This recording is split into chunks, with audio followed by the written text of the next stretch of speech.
This video is made possible by our loyal Patreon supporters. Visit patreon.com/psychetruth. Hello, welcome. Today I'm going to be doing a massage for the glutes and low back. I'll be working on the lovely Lauren. Let's go ahead and get started. If you don't have time to watch this video right now, go ahead and save to your watch later and just watch whenever you get a chance. So I am just going to be working on this right side today. And the first thing I'm going to do is make sure that I have plenty of space and I'm not fumbling around with Lauren's arm. So I'm going to go ahead and begin with some work in this glute medius, and I'm going to include just some gentle rocking.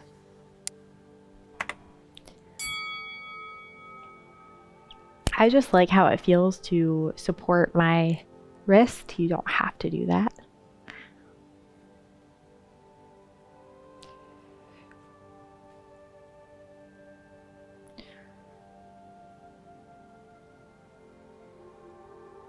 And with glutes, I don't really use my thumbs at all. Just find that it's not really worth it.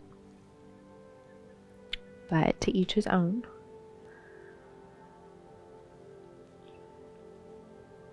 I worked on Lauren several times, so I have a pretty good idea of the shape of her sacrum, and if I were working on her for the first time, just getting a sense of any type of bony structure in here that I need to avoid before attempting anything deeper.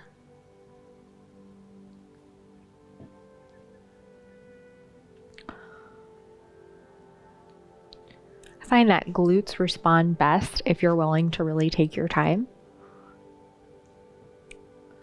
But you don't want to overwork the glutes either. Kind of a fine line.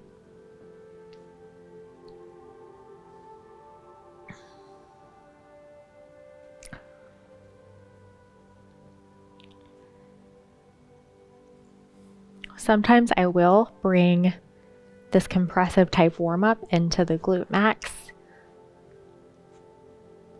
I don't feel like I accomplish a whole lot without being able to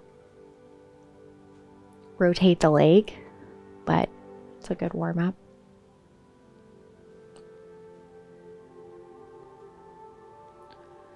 I find that my clients are able to relax a little more if they know what's coming. So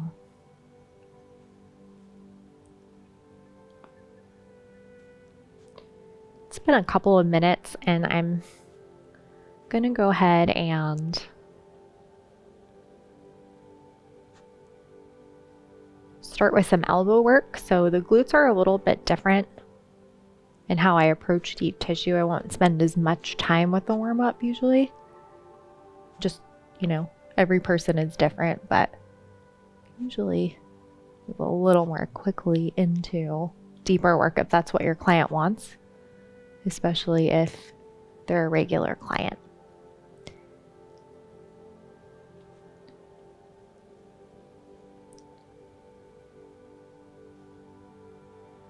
I am all for using the table as support if I need it, just so long as I'm not crowding Lauren, and sometimes rest my leg or whatever, just to brace myself and give myself a little more stability as I start with more deep tissue work.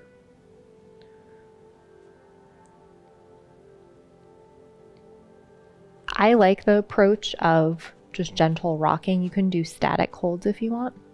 I don't think it's as effective or interesting, but everybody has their own way of working and doing what's best for them.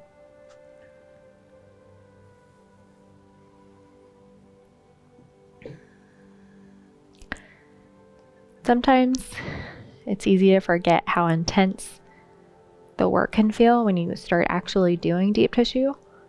So especially with the glutes, I like to just give Lauren a little break and do some more passive work along the IT band. And continuing with this rocking, it's really good for the hip. Not really pressing that hard. And this is also a way to give myself a little break if I'm starting to feel tired.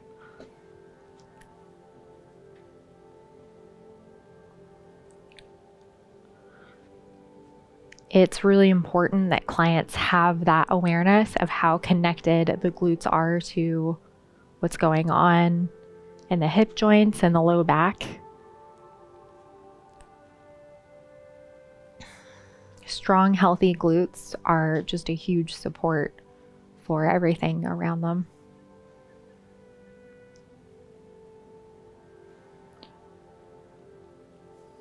And I'm just going to trace around this iliac crest and working my way into this connective tissue a little bit.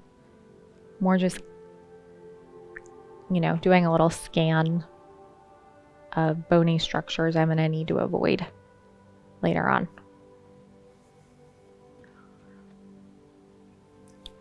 So I will usually kind of do work in the glute medius, little break, and then get into the bulk of this glute max work.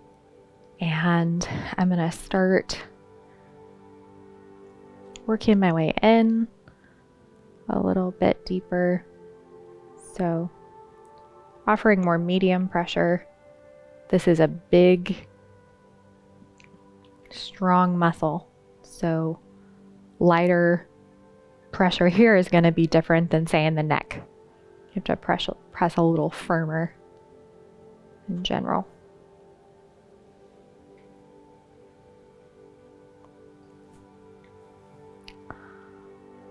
If somebody wants work in their glutes but doesn't have a high pain tolerance, I will usually keep it at this, but you can also use your elbow, especially if you're wanting to work on that piriformis.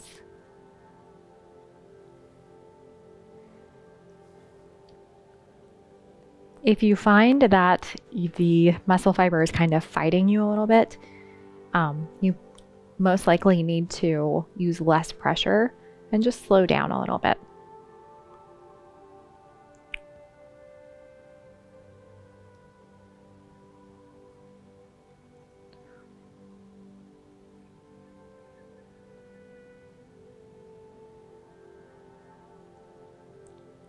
More often than not, if the glute max is resisting deeper work, it's going to be hard to access that piriformis in a way that's like truly effective.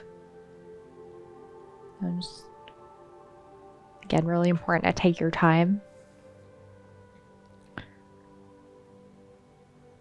And sometimes do multiple sessions with people.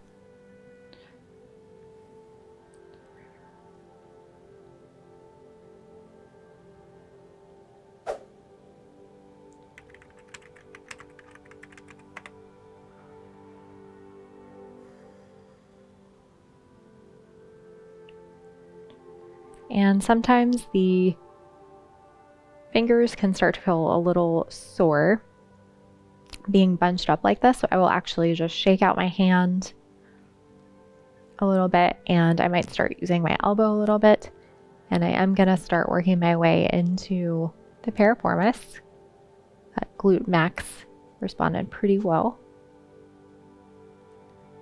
And it doesn't have to be all or nothing with this muscle. You can kind of ease your way into offering more pressure.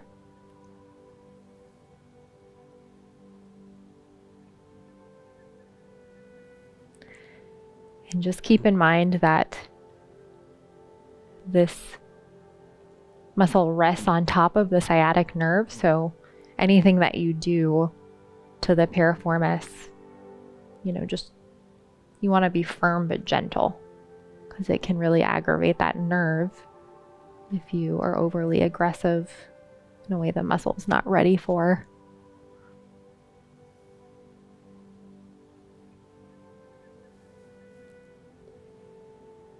And causing more inflammation in the piriformis can put pressure on that nerve, which isn't good. The goal is just to create more space. encourage healthy muscle tissue.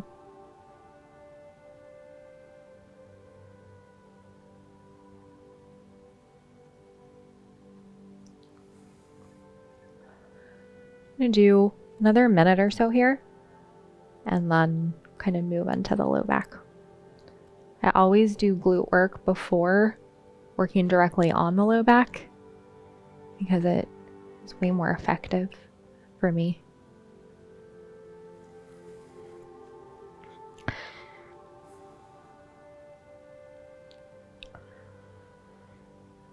And I like to just offer a little bit of gentle shaking, encouraging these hips to relax. And I'm going to grab my oil.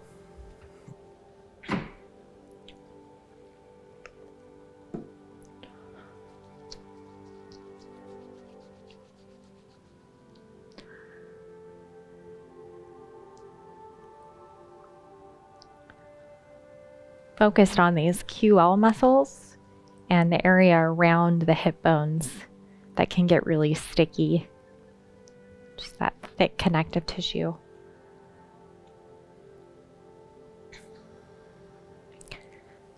So I usually start with flat palms because you do have so much sensitivity, and I'm just kind of seeing how much space I have in between that last floating rib and the top of that hip bone, which isn't much on most smaller framed gals.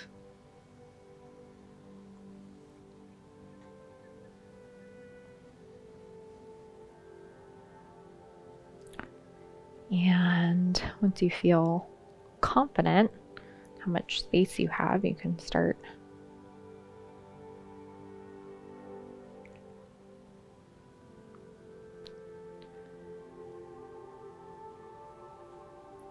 so the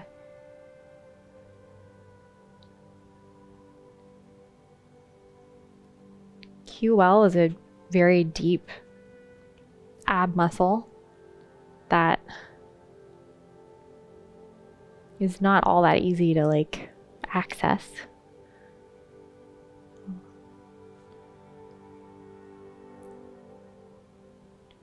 If somebody has really weak glutes, the QL can get really weak too.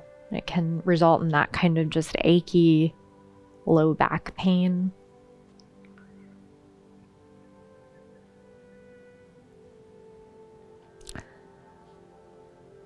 And I'm gonna start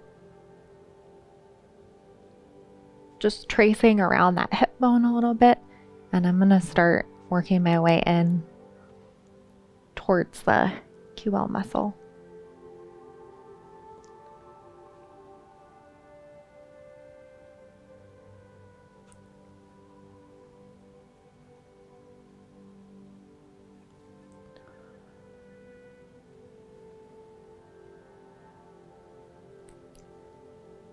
And I'm just kind of guarding Lauren's last floating rib with one side of my forearm, putting pressure through my elbow. So.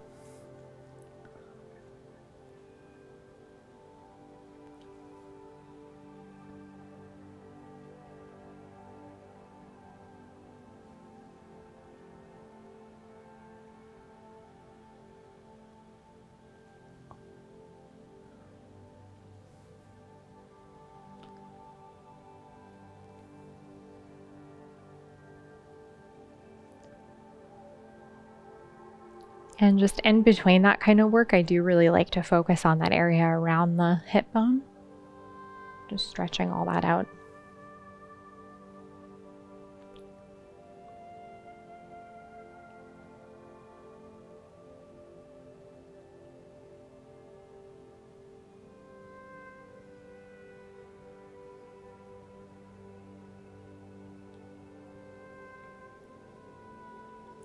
It can feel really nice to include the lats a little bit, just kind of broaden your focus a little bit after working with more detail, especially as you start to kind of wrap everything up.